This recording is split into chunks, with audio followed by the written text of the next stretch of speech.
The Blue Label, the reason why it is expensive, it's because it's a crown jewel. Out of 10,000 casks, they only select one of the Blue Label to fit into the flavor of the Johnny Walker Blue, and it is supposedly aged for 28 years, and it has an ultra smooth of the smoky profile, and mostly wanapataga the hazelnut in it as well. You know, but they select out of 10,000 cask. Imagine a cask 2 foot high and 2.5 foot wide. Imejaa pombe. 10,000 of them, they only get to select one. Just one. Moja tu. Unapata yo cask utapata it can hold probably 50 liters. 50 liters. So you make around 50 divided by 750. Yes. That's around how many bottles? Around 40 something bottles. Imagine. Yeah. Only. Like unapata wakituma 5 Kenya wapi that's it. And that's why it gets to range from expensive. Yeah, it gets to range from $250. $250. Yeah. By side dollar in a range 130 something, 135 tupatia 125 130. Yeah. So it's 250 by 130. Chupa moja ina cost 32k. Unataka kusema ati hiyo ni wholesale. Hujaweka bei, hujapiga costing yako ukaanza kuiweka kwa soko. Yeah. Tu unapiga hesabu kipiga costing yako fiti, instead we use around 60, 50, 40 something.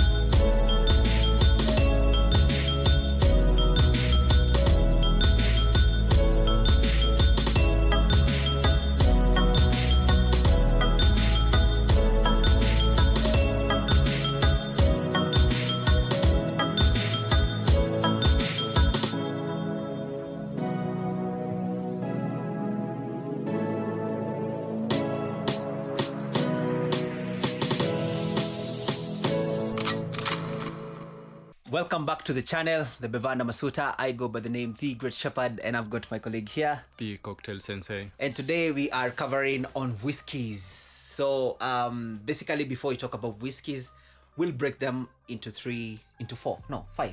Into the different types of the whiskeys, right? But first we should define what whiskey is, and then proceed to the history beyond whiskey and the production process, so that we can get to the types of whiskey. Should we whiskeytize first? Okay, let's whiskeytize. Salud.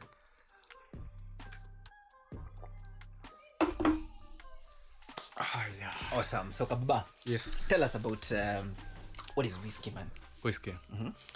I'd say that whiskey is a distillate of fermented grains, such as rye, barley, and corn.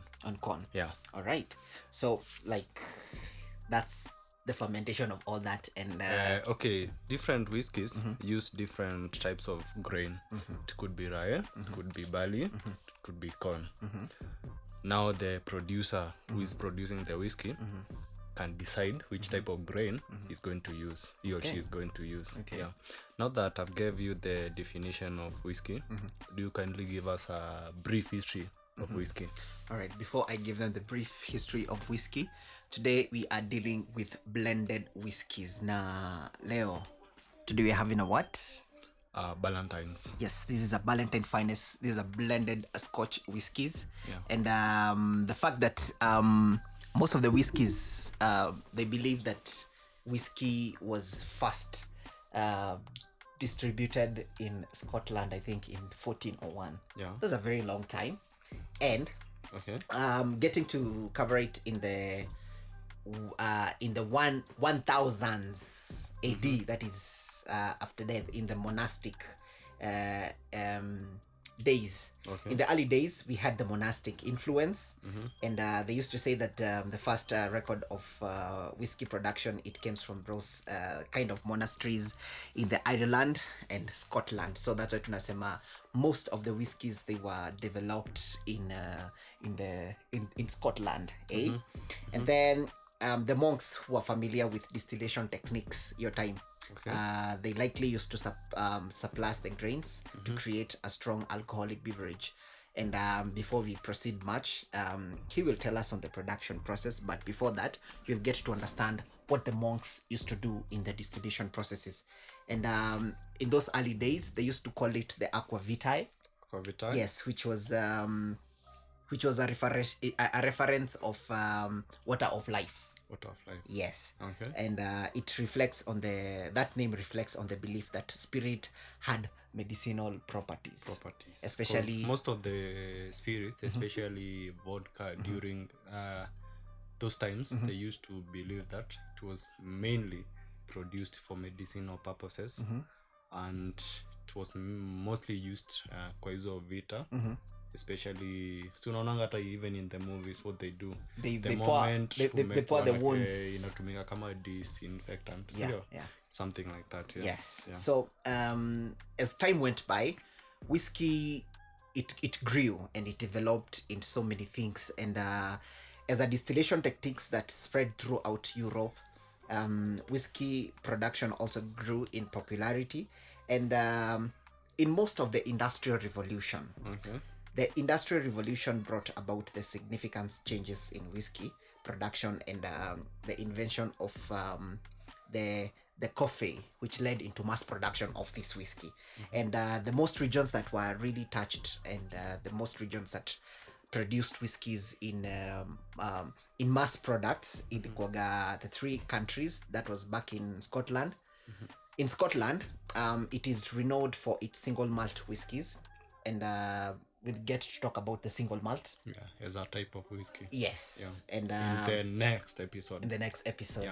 He said that you're going to break these whiskies into three, and then not three, five. Okay, around five, right? But we can that one.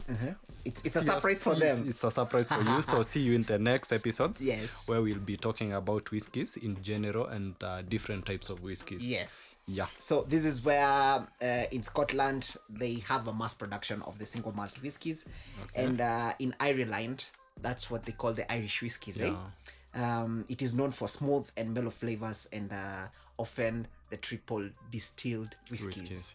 In the United States, the bourbons, the Tennessees, they're also whiskies in there. And American types of whiskies. Yes.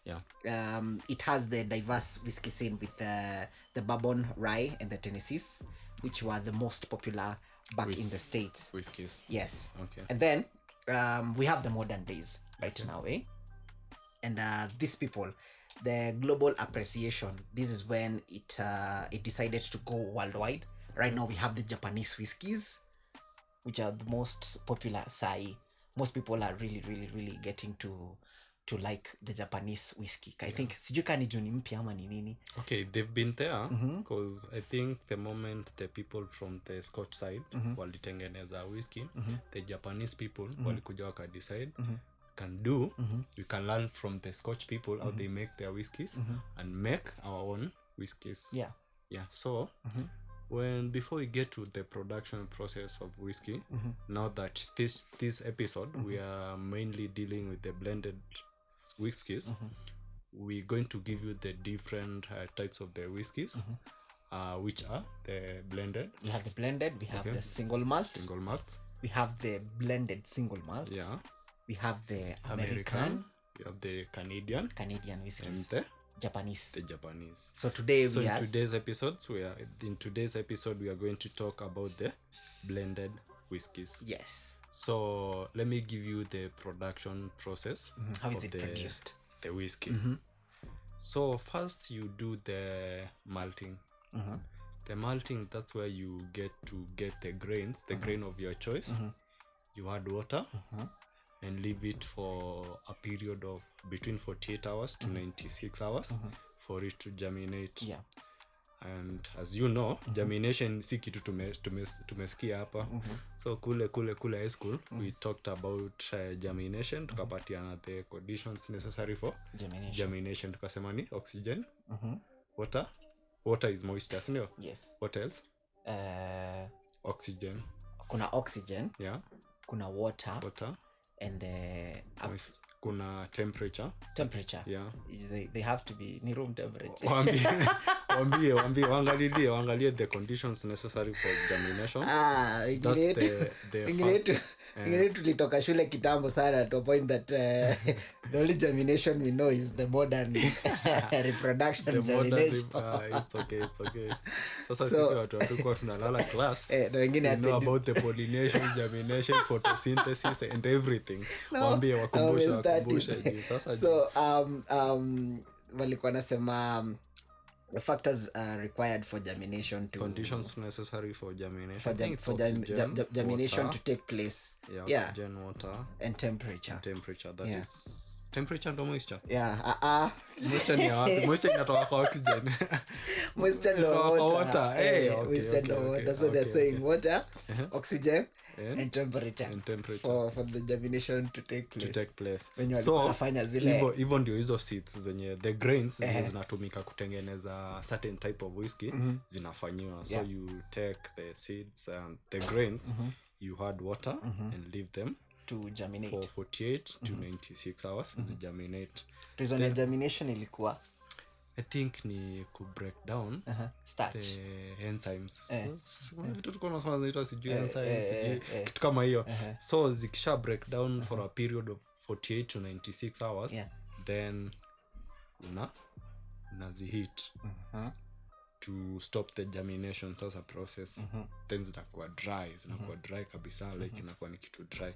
Then after zime dry hivyo, si umesha stop the germination, unakuja unazifanyia kitu inaitangwa mashing ni kama kusiaga. So in this mashing process unazishiaga into coarse flour. Tukisema coarse flour tunasema ni si fine, si ndio? It's coarse. Like ni flour yenye haiko fine kabisa, ni unga lakini si unga ile fine. Kuna vitu zilikuwa zinawekwa na unga zinachanganywa zinapika ugali. Ushapatana hiyo nini? Hapana. Ujapatana, wewe ni wajuzi. Kama sisi ndio tuna understand. So after they've done with the malting, wamezichemsha and then they come to do the mashing. The mashing ni kama kusiaga. Ni kama zinapelekwa kwa kisiagia huko sasa. Waluya wanaweza relate kisiagi vile inafanyanga. Like ukitaka unga yako ikuwe fine unaisiaga kabisa. Number 1. Iko number 1 sasa so inafanywa mashing. So mashing ikishafanywa kuna kitu inaita, ukishafanya mashing unaweka maji moto. The maji moto ukiweka hapo ina break down the cells na the enzymes into something, into a fermentable starch. Yeah. So si umeshaongeza maji moto after mashing, umemash uko na unga yako umeka maji moto, then inaanza kufanya convert hizo nini into hizo starch into fermentable sugars. Sawa. Zenye ziko hapo kwa the grain itself. So after that kulikuwa na kitu like after umeiacha for some period the fermentable sugars zina sink. Zikisink zina form something inaitwa wort. Wort. So hiyo sasa ndio inakuwa the fermentable thing. So that's where you get sasa after umeshapata hiyo wort una add yeast. So cause tunajua for fermentation to happen lazima kukuwe na yeast. So ikule hiyo starch, convert the starch into the fermentable sugars into alcohol. So so si umeadd yeast to the wort. Now after umeadd for some period of time pia unakuja unafanyia kitu inaitwa distillation. Of which tunajua distillation is where you chemsha, you add una heat or something, inatoa vapor and then the vapor inakuwa condensed back into liquid. Sikulikuwa na zile the process it's like the precipitation of from vapor into from liquid form into vapor into back into kulikuanga na solid, liquid like natoka solid, liquid, Vapor, from liquid to vapor, then vapor back to liquid. lakini this vapor ilikuwa itwa gas. Steam. Gas. Sini gas. Yeah, steam. So una heat, that is the distillation process. Una heat that thing to vapor, then una condense back to liquid. Yes. Now the liquid is what we are getting. The liquid inakuanga high concentrated alcohol. High concentrated alcohol. That's why you get. Lazima udilute to. Ama before you dilute, you do this. Unaipeleka. Wezi hedge before dilute, sindio? Yeah. So utai hedge. Utadilute na maji to your desired ABV, that is alcohol by volume. Yes. That kama mostly whiskeys zinakuwa around 40%. Yeah. 40, 42, 43%. Hii wanasema ni for Valentine's is 40 alcohol by volume. 40% ABV. So ukisha dilute to your desired alcohol by volume, unai age. Yeah. Age. So ukiage uta-age to the period unataka. Kuna zingine zitaijiwa for 12 years, zingine zitaijiwa for 15, zingine for 18, depending on how premium you'd like your whiskey to be. Yeah. So we'll explain that to them tukifika sasa kwa zile blended whiskey while we're giving them the examples. So right? Cause zinakuwa different ages. So ukishamaliza the umefanya distillation, then dilute to your desired ABV. That's where you get to age them for the period you want, and then from there utaanza kuziweka kwa chupa, what we call the bottling. Sindio? And from there inauzwa kwa soko vibaya sana, inapigana kombe huku mtaani na kina county, unlike some of you. Hairudi. Unajua some of these people hawataki kurudi soko, nataka akwame tu, amekwama. So that's the production process. Briefly tutasema ni malting, mashing, fermentation, distillation, aging and bottling. Yes, that's all. So can we tell them what's the difference between the blended and the single malt, so that at least they can have the idea on why this is a blended? Like for instance, I can say this is a blended Scotch whiskey. So we still do have Scotch whiskies which are single malt. So at least we get to touch on them. What's the difference between the blended and the single malt? So I think I have an idea, then you can expound on that. Okay. So I think is where they get to find the different kind of whiskies zenye already zishatengenezwa from a single cereal, right? Maybe kuna zenye zimetengenezwa na rye, maybe kuna zenye zimetengenezwa na corn, maybe kuna zenye zimetengenezwa na barley. So when they take all those kind of whiskies and they get to blend them, because I think it's a specialty, it's not this something. Is something I think naweza sema inakuwa collabo, because most people do this. Unachukua distillery yetu ama kisiagi yetu, iko, let's say for example, iko Roysambu, sindio? Yes. And then kuna distillery ingine iko Ngong, ingine iko Kawangware, sindio? When you get to wale walete mzi blend pamoja, that's now what we call blending. No, that's what blended. But this isn't the blended single malt, because this is a blend of different distilleries and different grains. So wanachukua hiyo from Kawangware, wanakuja wana blend ingine, blend. That's where they form. That's the blended whiskies. Okay, that's how they do that, from different distilleries. Wanaleta. So what about the single malt whiskies? The single malts, we are going to talk about the single malts in the next episode, because that's a different chapter. And we'll be talking about how they are made and the regions zinatoka. That is from the Speyside, Islay, the lowland, and the islands. So that will be a different episode. So for now, we're going to focus on the blended whiskies. Now that we've talked about the definition of the blended whiskey, the history behind the production, and the how it's produced, and the production process. What else have we talked about?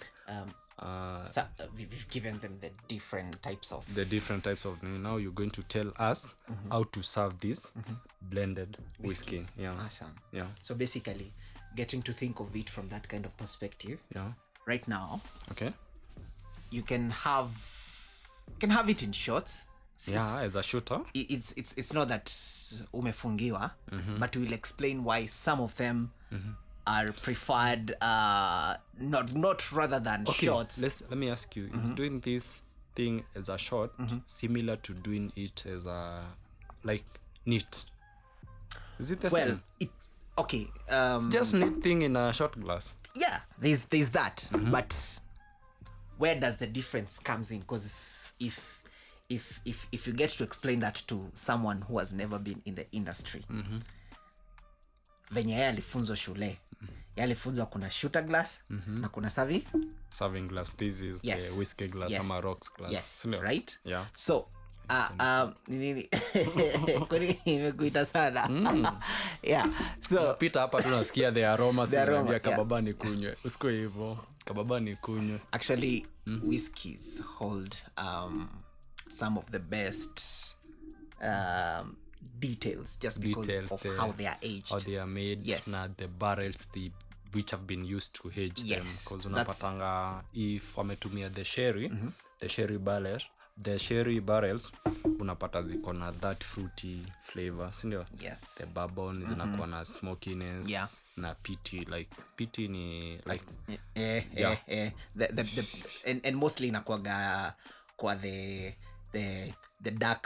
dark whiskies, especially the black labels and the double black.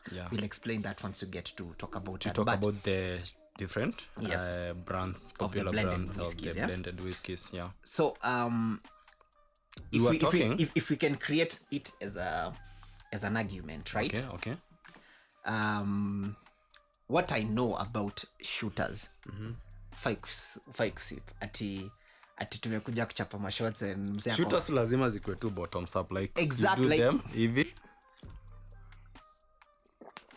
That's how you do shooters, bottoms up. Yes. Yeah. So but now we done from serving whiskey as a shooter, we move to serving it neat. Now this is where we are getting to explain to them. This is a neat whiskey where you don't have to do the bottoms up thing. Unaweza sip pole pole. Yeah. Lakini wezi sip count hivi. Count ni whiskey kwanza. Sijui. Inakaa tu ya brown. Unajua the people wenye wajajua about these drinks wanadhaningi kama ni brown hiyo ni whiskey. Utaita Martell whiskey bado juu iko na hiyo color ya whiskey. That's why we're here to educate you guys. Yes, so that's why we're here for you. So what I think, Mark, we can call it as a shooter, but you cannot call it neat, because when you get to experience a neat whiskey in such a glass, you get to smell the smokiness, and that's why most of the whiskey glasses are wide. They have a wide base to give you that opportunity to experience the initangwa ni kama ile ya oxidation wine. The 4S's, no, the 4S's in wine tasting. Yes. The swirl, sniff, sip, sava, like kuna baki na hiyo that taste. Whiskey has the same. By the way, itakupatia that opportunity to do the same, because if you meet a whiskey expert, itakuja onje this whiskey, kwambie this whiskey is a blended, iko na kitu fulani, iko na the vanilla taste, iko na the fruity nini, iko smoky, and every detail ya hii whiskey. So you cannot get those details while doing a shooter. So a shooter kitu tabaki nao ni aftertaste tu, right? Of which you cannot even feel it sababu kishapiga una meza. Right? So we can say we cannot say this is neat. Just a shooter. This is just a shooter. So now with the neat way of serving the whiskey, this is where you get to sip kidogo. Kuzungusha you zungusha ite kwa mdomo, unasikia that's what the sourness in it. Yes. Unaimeza. And this you can experience the smokiness by smelling it. Inside your glass. And the reason we've told you the reason why it has a big base, it's that it allows more oxygen into the to the glass, into the glass, and once that whiskey is oxidated, it's able to emit those cool the smoky, the smokiness and whatever it is, the detail you wanna. Okay, we got different palettes, test buds. So I could test this whiskey, nikwambie ikona that vanilla taste, ikona fruity taste and everything, and someone else atakuja kwambie different thing, but the moment tutai smell hivi utajua kama imejiwa kwa smoky barrels, you'll know, atasikia. So that's another way of serving. So you're from shooter to neat to the on rocks, where you get to add some rocks inside some ice cubes inside your glass. Utamwambia rocks wakote mawe waeke kwa whiskey, so waambie tu ice cubes. So that's the third way. The other way is as a long drink. As a long drink. Where you get to add the chaser of your choice. It could be a juice, it could be a soda. Most common chosen sodas for the whiskeys zikuwa either Coke, because Coke you slap sana na whiskey. Then something else could be Sprite. Sprite does well as well for maji. Especially ama maji, ama unaweza chase na bia kama unasikia uko na nguvu pia. That's as a long drink with a chaser. Then you proceed to the final part of serving this whiskey as a cocktail, where we'll be having an episode talking about the whiskey based cocktails. So we are done with the definition, production process, history, and how to serve this whiskey. Now we're going to give you different and popular brands of whiskey, the blended whiskeys, just the popular ones. Where my friend here, Mr. Shepherd, is going to tell you about the different types of these different products of these blended whiskeys. Those are the likes of Johnny Walker Red and everything. So uwanja ni wako, tupange. So if we get to think about the blended whiskeys, the most popular ones that we have, first of all, I'll tell you about the Ballantines that we have right here. This Ballantine, it's a finest blended Scotch whiskey, and it has been blended and bottled in Scotland, and it's from the company George Ballantine and Son. That's why inaitwa Ballantines, and that's why mnaiona hapa. I'll do another portraying of the bottle right here, na ndio hiyo naiona vifiti, na ndio tuna sip right now. Tumeisip as a shooter and neat. Juu sisi sasa hatutaji chesa. Sisi tumeamua kukunywa pombe vile inatengenezangwa. Mtu mwenye alitengeneza hii pombe akaiweka 40%, alikuwa anajua kenye anafanya. alikuwa anajua it's very very much okay for human consumption, but don't excessive consumption of alcohol, it's harmful to your health and not for sale to persons under the age of 18 years. Yes. So that's one.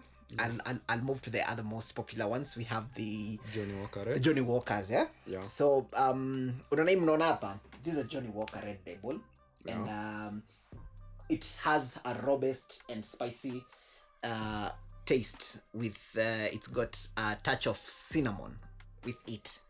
Does it have pepper? What do you call pepper? Does it have? No, it's cinnamon. It's cinnamon and spicy pepper. Spicy pepper. Yes. But the red label is the most commonly used whiskey for Scotch whiskey based cocktails. For Scotch whiskey based cocktail. Zenye zinaenda kublendiwa ma?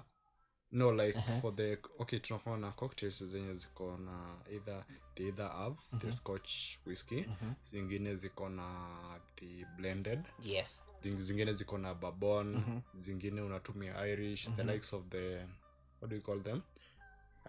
Irish what? Irish potato. No. Ikitangwa Irish tea. Irish tea, yes. Kuna jina initangwa the ones you use with Irish coffee. Irish coffee. Hapo ndo unaweka the Irish whiskey, that is Jameson whatever. And that we're going to dig deeper about this when you're talking about the whiskey based cocktails. Yes. So Johnny Walker, the red label, so mostly inatumikanga in making these cocktails because it's pocket friendly. Hatuwezi sema ni cheap. It's not cheap bana. Sio cheap. Kuna mtu hapa utamwambia sio cheap. Wanakunywa county na mnasema ati red label it's cheap. So it's pocket friendly na iko na hizo aromas, the cinnamon, the pepper, so you get to experience every detail of the whiskey you're using. You are drinking your certain cocktail.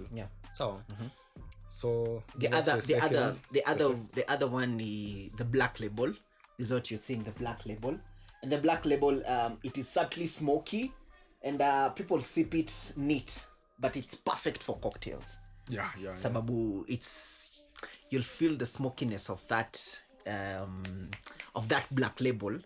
And tutawapatia sister yake yenye anaitwa double black ni mnaona hapa. And double black, it is it has a more intensified smokiness of the black label, but it has more peat in it, and it's a blend that it is beyond it's a blend where it's aged in heavily charred casks. So that's when it tango the double black. So unapata it has a double peat compared to the black label. So we can say the difference between black label and the double black ni the taste na the smokiness. Like the smokiness from black label to double black. Double black is much more smoky. So if you were to give you an option, ulizwe between black label and double black, which is more smoky. In even making cocktails, it's double black. But the reason why we wouldn't use double black in making cocktails, it's way more expensive compared to the price, unless upandishe bei za cocktails, of which it won't seem like it's making sense. If they can remember in the previous episodes we've done about bar revenue with Mr. Sir Wilson, the CEO, Hoteliers, you need to consider on the pricing of your stuff. So that when you're making cocktails, you get to make sure that whatever it is that you're using while doing the costing for your stuff, it's way much pocket friendly. So we're talking about that was about the double black. So the gold reserve. Okay. So the gold reserve. The gold reserve. It's in the Johnny Walker family. Yes. Right? Yes. Okay. It's a blend of mainly whiskies of over 18 years old and focusing on the smooth flavors, because any whiskies zenye iko 18 years old and above, it has a smooth flavor. And it's got the flavors of vanilla. Okay, what makes the overaged whiskies more smooth? It's the breaking down of the alcohol content. So it'd say gets to attract the flavors from the barrels zenye zinaijiwa. That's unapatanga if it's Johnny Walker Gold Reserve or the gold label, unapata iko na imesha cause imejua there for a longer period. It gets to kunyonya, what do you call it? To absorb the flavors. To absorb the flavors. That's the vanilla. Every detail of the barrel, detail of the barrel, it gets absorbed. So unapata iko way much smoother compared to the zenye zimejua for a shorter period of time. It's all about the gold reserve. And the last one is what we're seeing right here. This is the blue label. And the blue label, the reason why it is expensive, it's because it's a crown jewel. Out of 10,000 casks, they only select one of the blue label to fit into the flavor of the Johnny Walker Blue, and it is supposedly aged for 28 years, and it has an ultra smooth of the smoky profile, and mostly wanapataga the hazelnut in it as well. They select out of 10,000 casks. Imagine a cask 2 foot high and 2.5 foot wide, imejaa pombe, 10,000 of them, they only get to select one. Just one. Moja tu. Unapata hiyo cask utapata it can hold probably 50 liters. 50 liters. So Yeah. you need to make around 50 divided by 750. Yes. That's around how many bottles? Let me- Around 40 something bottles. Imagine. Yeah. So Only. Like unapata wakituma 5 Kenya wapi that's it. wanabaki And that's why hivyo it bila. gets to range from Inakuwa expensive. yeah, it gets to range from $250. $250. Yeah. By side dollar in a range. 130 something, 135. Tupatie 125. Tupatie 130. 130. Yeah. So it's 250 by 130. Chupa moja ina cost 32k. Nataka kusema ati Ni wholesale.